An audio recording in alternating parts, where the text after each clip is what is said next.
Tí raibh bríonn seo ag léamh cúpla scéal nuachta as éideann I neamh an an dáta néachar.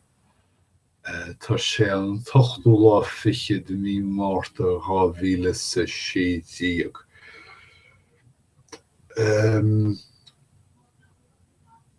Sí luainetá agus tá mé ag léamh cúpla scéal ón Nuacht seo caite nuair bé Cearta Daonna gCúba an mór scéal go fóill.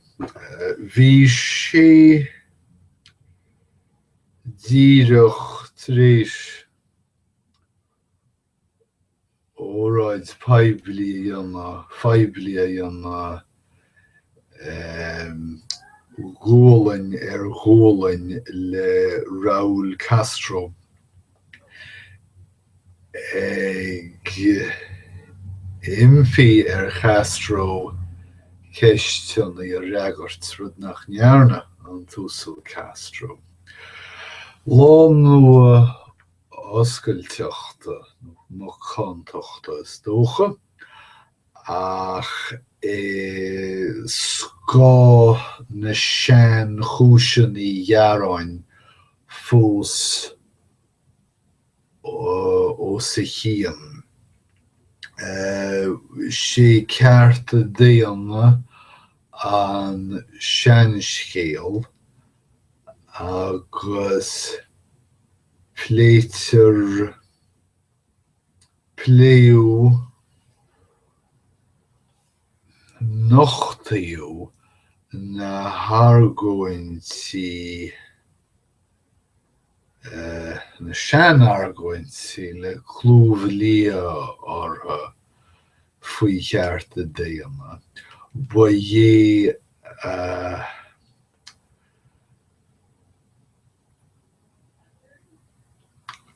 afert na Stát Aontaithe ná go raibh príosúnathe polítíochta I bpríosún gCúba ba dhé fheagra Cúba ná go raibh Guantánamo ar oscailt go fóill agus daoine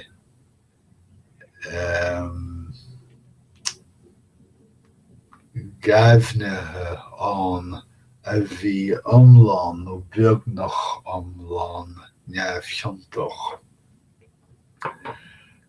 Gus mar sin luit na conspóidí seo an cruinniú idir Obama agus Castro. Rinne Castro iirecht lámh Obama a thógáil ach dhiúlta Obama a lámh ghlacha a lámh a thuairt dó agus feicin muid pictiúr citeach de Raúl ag bre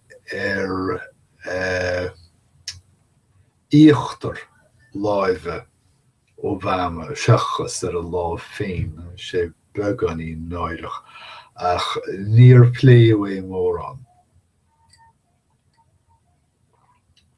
Tuigim drogal Barack Obama ach breanaíonn sé deichealach mar sin féin agus táis go maith ag Obama nach féidir leis an chaint faoi Cearta Daonna agus Meiriceá mar atá. Bhí mé chaint cheanna faoin treidliú atá ag leannacht a raibh idir an FBI agus Apple. Bhí Apple ag géirí íochol dlíthúil a chur ar an FBI go leiscail gur iachol dlíhúlach ar Apple iPhone scéimhlitheóra a oscailt agus bhí Apple ag dúiltú ag rá go má háú príváideacha sé mar a hálíonn aontaím le Apple agus tá sa go damhena féin go bhfuil bhealach isteach ar na telefónnaí agus riomhairí feite ag na foráis seo hena féin sin bhí héin agus ifir dó níl siad ach gúsáid an cháis seo mar hampla agus go mbeidh siad in an gach telefón sa tír a léamh gan cead bhrethúna brethimh gan leisciil. Chun é sí stairich an folklór a áil agus tháinig mé reis le níos móisce. Tá gom sé brethimh gan chead brethimh. Deir na poblachtánaí go bhfuil an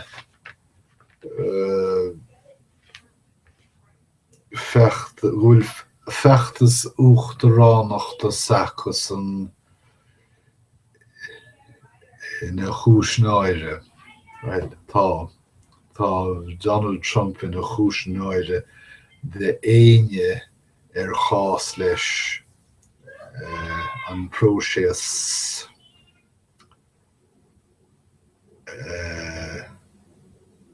polítíochta. Tá John Roberts ag tuairt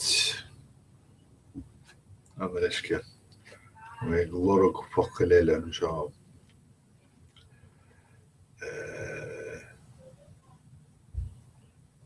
Sé ag tuairt afertha na seanadóirí sin a haringeoch polítíocht isteach sa phróiseas leanúnach chun bhreithimh nua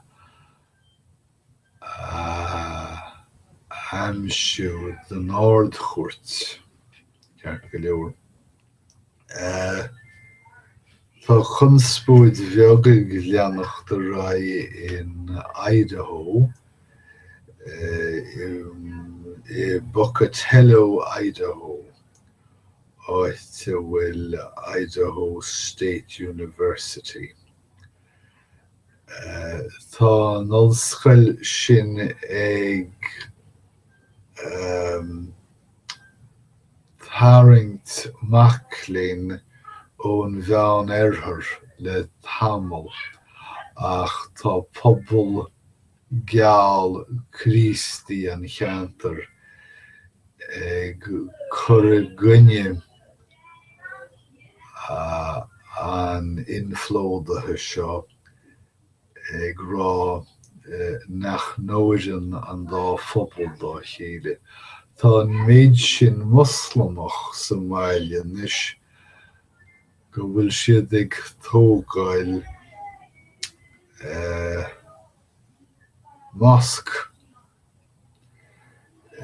Ní bhreacht sé seo míle ó wasc bhuiile clia tá céad slap ó dheachtaí UCD.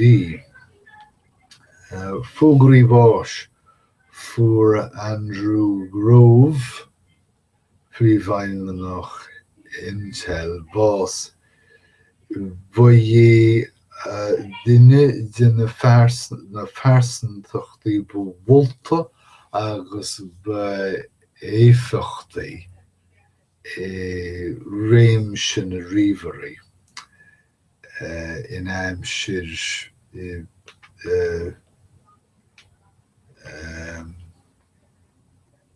is réimhse an Idirlín. Tá Loch the Gno, Panama City Beach, Florida, ag déanamh imní. Tuchttar le fios go bhfuil spring break an sin féideach. Tá cliste spring break sa bhaile sin. Maiall teama racánacht agus chalánacht. Atá dianta ag Napólíní sa cheantar sin le déanaí.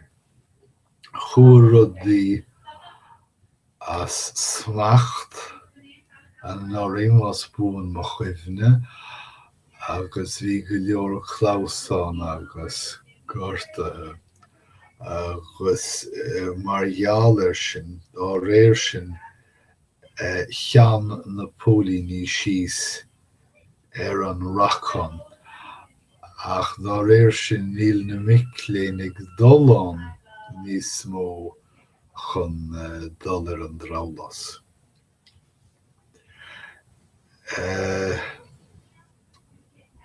Bhagadaí umráiteach Darius McCallum agus táthar caint faoi scanán a dhéanamh faoi. Ach má tá na húdaráis anfair ag tuairt le fios go lorgóidh siad cibé sochar a dhéanas McCallum féin as a scanán. Le cinntiú nach ndéanadh sé brábhach ar bheithasú ceart go leor. Faoin lá seo níor tharla an ansaí an muirséal go fóill agus is chúis simidum go rabhthas ag scrúdú Molenbeek dé máirt sulla nearna an siúr seo, siúr a bhí ann is cosúil an nonsathe an airfort agus stáisiún trénach faoi thalamh lár na carrach. Ach tá siad rá go neamhsíonn gomháil Salah Abdeslam na dúchláin atá raibh na húdaráis i gceantar Molenbeek. Tá thar fós ag tuairt amach faoin scanán nuair seo ó Sacha Baron Cohen ag tuairt le fios go bhfuil léiriú cailíneamsir a ghoirim sa scanán súrach agus táir. Ní hainíonn scanáin Sacha Baron Cohen liom cibé ach ní chuideach sé iontas ar bithorm dámeach sé táir.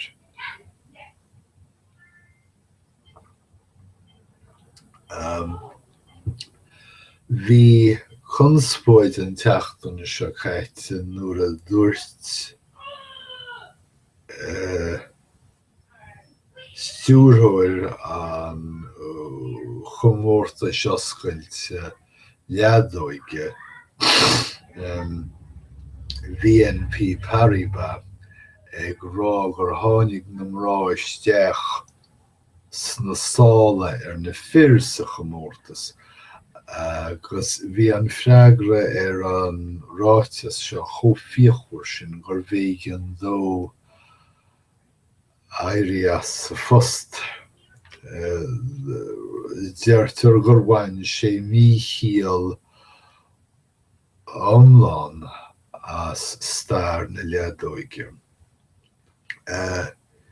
Lé mé an scéalaín seo faoin na paróidí sa Science Times is cosúil gur gur cheachan taidióirí paróidí le fada agus go nearna siad neamhínta stíomh an árug siad mór an áirde ortha margheall ar chud deachar agus a bhí sé taide dhéan ortha. Ach dí ar ní de réile chéile tá muid ag fáil amach gur go bhfuil na paróidí in chortha leis na hápaí móra agus le deilfinaí in éirim éirimúlacht. Ru difriocht idir éirim agus éirimúlacht. Agus cho seiftiúil agus atá siad. Ní hénínta sé sin de éine a bhfuil taithí ag le paróidí anmhethe anchlichte sé iad go deo. Bhfuil sin an méid nó scéalta Nuachta as Meiriceá go ceann tamalaín ar a leid idir an dálín guím beannacht ar a bhgléir agus tásúla agam go mbeidh muid ag cainslí chéile ar a bhfad. Slán is.